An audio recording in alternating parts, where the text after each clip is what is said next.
مساء الخير أو صباح الخير أعزائي المشاهدين، على حسب ما بتشوفوني. أنا الصحفية مريم مختار. للناس الجديدة اللي لسه متعرفنيش، أهلا وسهلا بيكم، منورين الجروب ومنورين القناة.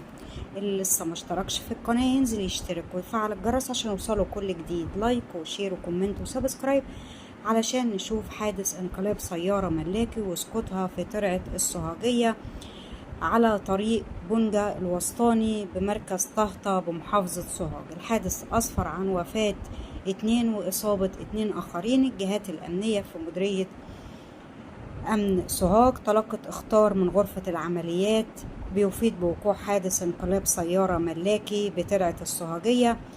تم الدفع بقوات الإنقاذ النهري والحماية المدنية والإسعاف لموقع الحادث لانتشال الجسامين والمصابين، وتم نقلهم للمستشفى لتلقي العلاج اللازم.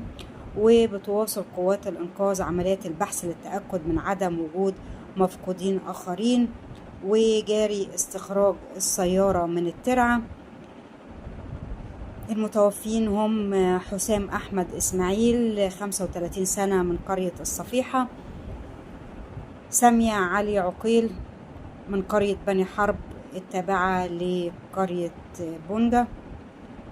والمصابين الطفلة ملك أحمد ناصر عندها سنة من قرية الجبيرات تابعة لمركز قروي نزلة القاضي.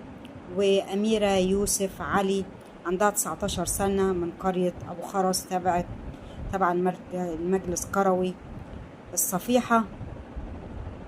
ربنا يرحم المتوفين ويشفي المصابين. جاري إنهاء الإجراءات لتشييع جنازة المتوفيين. كانت معاكم مريم مختار.